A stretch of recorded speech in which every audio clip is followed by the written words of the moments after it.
Hello. Okay. Next 30 days வந்துட்டு ஒரு live series நான் பண்ண போறேன். 30 நாள் 30 ஸ்டோரீஸ். என் லைஃப்ல நடந்த சில விஷயங்களால எனக்குள்ள ஏற்பட்ட ஒரு மாற்றம். அந்த இன்சிடென்ட் நடந்ததுக்கப்புறம் என்ன நான் சேஞ்ச் பண்ணிக்கிட்டேங்கிற சில விஷயங்கள 30 டேஸ் 30 ஸ்டோரீஸா நான் உங்களுக்கு போஸ்ட் பண்ண போறேன். ஸோ இன்னையிலேருந்து அந்த ஸ்டோரி ஆரம்பிக்கும். ஸோ பார்த்து சொல்லுங்க. 5 இயர்ஸ்க்கு முன்னாடி அயான பார்த்துருந்தீங்கன்னா, ஒன்லி பிராண்டடான திங்ஸ் மட்டும் தான் கேரி பண்ற மென்டாலிட்டி அவனுக்கு. பிராண்டட் திங்ஸ் தான் நமக்கு ஒரு கான்ஃபிடென்ட்ட குடுக்கும். பிராண்டட் திங்ஸ் தான் ஒரு கம்ஃபர்டபுள்னு சுத்திட்டு இருந்த ஒரு காலகட்டம். அன்டில் ஒன் ஃபைன் நைட் அவன் ஃப்ரெண்ட்ஸ் எல்லாருமே கிரிக்கெட் விளையாட கூப்பிடுறாங்க. அன்ஃபார்ச்சுனேட்லி அது ஒரு சடன் பிளான்னால ஷூ போடல. அன்னைக்கு ஃபிளிப் ஃப்ளாப் மட்டும் போட்டுட்டு அப்படியே நான் வந்து டர்ஃப் போயிட்டேன். நான் நல்லா ஆடுவேன்னு என் ஃப்ரெண்ட்ஸ் என்ன பண்ணிட்டாங்க, என்னை ஓப்பனிங் இறக்கி விட்டாங்க. பட் அன்ஃபார்ச்சுனேட்லி என் கான்சன்ட்ரேஷன் ஃபுல்லாக நான் ஷூ போடலை அப்படிங்கிற ஒரு மைண்ட் செட்டில் இருந்தனால அன்றைக்கி என்னால் ஃபஸ்ட்டு பால்லே அவுட் ஆகிட்டேன்.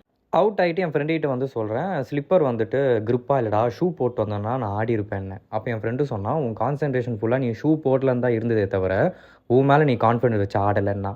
அன்றைக்கி அவன் சொன்னது ரொம்ப கரெக்டான விஷயம். அன்றைக்கி நான் ஜெயிக்கணும்னு நினச்சிருந்தேன்னா வெறும் காலில் ஆடி இருந்தால் கூட அன்றைக்கி நான் ஜெயிச்சிருப்பேன். ஆனால் என் கான்சன்ட்ரேஷன் ஃபுல்லாக நான் ஷூ போடலை, அதனால தான் என்னால் பர்ஃபார்ம் பண்ண முடியலன்னு என்னை நானே வந்து குறை சொன்னேன்.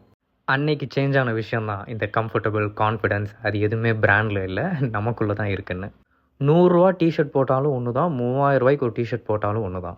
அதை எவ்வளோ அழகாக கேரி பண்ணுறோம், அதை எப்படி நம்ம ப்ரெசென்ட் பண்ணுறோங்கிறது நம்மக்கிட்ட தான் இருக்கே தவிர பிராண்டுக்கிட்ட இல்லை.